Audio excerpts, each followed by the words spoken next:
डर ये है कि जब वोटर आपकी नहीं सुन रहा, आपके बाद दान साम दाम दंड भेद लगाने के बाद, पैसा खर्च करने के बाद, पीआर कंपनी को हायर कर कर कर कभी चावल लगाने चले जाते हैं, कभी मोटरसाइकिल साफ करते, कभी दही बल्ले खा रहे हैं, सब कुछ करने के बाद भी जनता आपको साथ नहीं दे रही। फिर इन्हीं के नेता कहते हैं, जैसे कहते हैं दुखी होकर कि ये राक्षस है। तो मुझे एक चाहिए, ये अचीवमेंट है, मगर वहां राहुल गांधी किसकी गुणगान कर रहा था? चाइना की। अब आपको पूरा वो स्क्रिप्ट पता नहीं आई जो न्यूयॉर्क में आर्टिकल आया कि यहाँ पत्रकार भी एक नैरेटिव चला रहे हैं, चाइना का नैरेटिव कर रहे हैं, कुछ राजनेता भी हैं। वो राजनेता कोई नहीं है, सिर्फ कांग्रेस है। जो एमओयू है ना, वो अपनी निष्ठा देश के लिए नहीं है, उनकी निष्ठा है जिनपिंग के लिए। जिसने स्टालिन के बयान को कंडेम किया हो, ये तो प्याज लहसुन भी नहीं खाते थे ना, मगर चंपारण का वहां मीट चल रहा था। ये दोगले आदमी है, इच्छाधारी हिंदू जिसको बोलते हैं ना, हिंदू भी नहीं है। ये बोल रहे हैं कि इंडिया नाम से डरे हुए हैं पीएम मोदी, इसलिए हर जगह भारत लिखवा रहे हैं। क्या कहना चाहेंगे इस पर? जो हमारा गठबंधन बना है उससे डरे हुए हैं, इसलिए उसका नाम भारत कर दिया। G20 के बाद इंडिया भी मोदी का, अच्छा, भारत तो पहले से ही मोदी का था। अच्छा, मैं आपको बता देता हूँ, आज विश्व में ना जो पहचान भारत की होनी चाहिए, जो इंडिया की होनी चाहिए, उससे कई गुना भारत की पहचान बन चुकी है। और रही बात अलायंस की, नाम आप अलायंस की बात करते हैं ना कि भाई उनसे हम डर गए।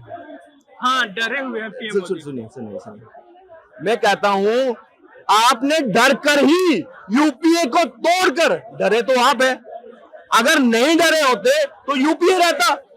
भारत का इवन की एक लॉ भी है, नेशनल एम्बलम का लॉ है, आप उसके अगेंस्ट नहीं कर, वो डरेगा किस लिए? 303 में मेजॉरिटी के साथ अभी भी है। पॉपुलर लीडर की अगर कोई सर्वे देखो, उसमें मोदी आगे, राहुल गांधी कहीं दूर दूर तक 24% की रेस में आया था। ठीक है, विपक्ष का कोई अलायंस का कोई ऐसा नेता नहीं है जो 20% से ज्यादा क्रॉस किया हो। समझिए एक चीज, डर किसको होना चाहिए? डर ये है कि जब वोटर आपकी नहीं सुन रहा, आपके बाद दान साम दाम दंड भेद लगाने के बाद, पैसा खर्च करने के बाद, पीआर कंपनी को हायर कर कर कर कभी चावल लगाने चले जाते हैं, कभी मोटरसाइकिल साफ करते, कभी दही बल्ले खा रहे हैं, सब कुछ करने के बाद भी जनता आपको साथ नहीं दे रही। फिर इन्हीं के नेता कहते हैं, जैसे कहते हैं दुखी होकर कि ये राक्षस है। सूरज वाला क्या कहता है? ये राक्षस है, मैं इनको श्राप देता हूँ, क्योंकि उनकी दाल नहीं गल रही।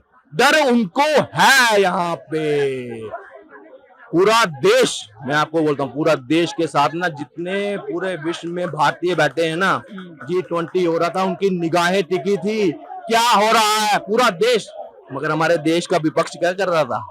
अपनी कमी ऐसे हाईलाइट कर कर कर, खुरेद कर वो दिखाने की कोशिश कर रहा था। और राहुल गांधी उधर कहता था माइनॉरिटी के साथ अत्याचार हो रहा है, दलितों के साथ मोदी सरकार में डरी हुई है। और सबसे बड़ी बात, चाइना की तारीफ कर रहा था।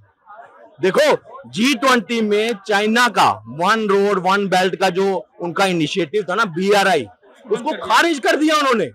उसको खारिज, वो सर्जिकल स्ट्राइक की तरह है चाइना के ऊपर। उन्होंने नया कॉरिडोर बना दिया, India Middle East to Europe का, कि यहाँ से कोई भी सामान है वो इंटर व्यापार होगा। और उसमें किस किस को इन्वॉल्व किया? मिडिल ईस्ट कंट्रीज को इन्वॉल्व कर दिया। इजिप्ट, हाइफा जो पोर्ट है, वहां से होते हुए यूरोप जाएगा। तो मुझे एक चाहिए, ये अचीवमेंट है, मगर वहां राहुल गांधी किसकी गुणगान कर रहा था? चाइना की। अब आपको पूरा वो स्क्रिप्ट पता नहीं आई जो न्यूयॉर्क में आर्टिकल आया कि यहाँ पत्रकार भी एक नैरेटिव चला रहे हैं, चाइना का नैरेटिव कर रहे हैं, कुछ राजनेता भी हैं। वो राजनेता कोई नहीं है, सिर्फ कांग्रेस है। जो एमओयू है ना, वो अपनी निष्ठा देश के लिए नहीं है, उनकी निष्ठा है जिनपिंग के लिए, चाइना के लिए, जॉर्ज सोरस के लिए। जो एक मिनट, ये तो है ही है, साथ में सनातन धर्म, उसके ऊपर कटाक्ष करना, उसको मिटाने की, उसके लिए काम ही नहीं कर रही मोदी सरकार है। उसके लिए हिंदू विरोधी काम करती है मोदी सरकार, क्योंकि मैंने भी कितना पढ़ा है। उज्जैन कॉरिडोर, हाँ। वाराणसी, काशी का, मथुरा का, हाँ। कौन कर रहा है इनिशिएटिव? केदारनाथ, मोदी सरकार में हो रही है। मोदी सरकार में।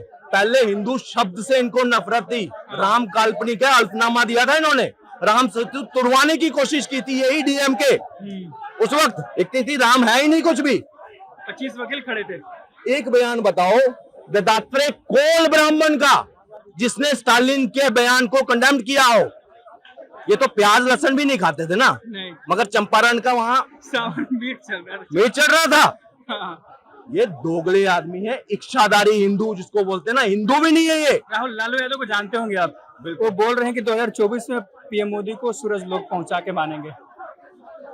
क्या एक कहावत है, पता नहीं मेंढकी के करने से क्या होता है, कुछ नहीं होता उससे। हाँ। ये सिर्फ ख्वाब देखेंगे। लालू जी, आपने कहा मैं फिट हूँ, अब आपको फिट जेल में करेंगे। आपका जो सपना है ना, वो सपना ही रह जाएगा और मोदी जी वापस प्रधानमंत्री बन जाएंगे। ये मैं नहीं कह रहा, ये जनता कह रही है। हाँ। ये जनता, ये आपको लगता है ये सरकार में आएंगे?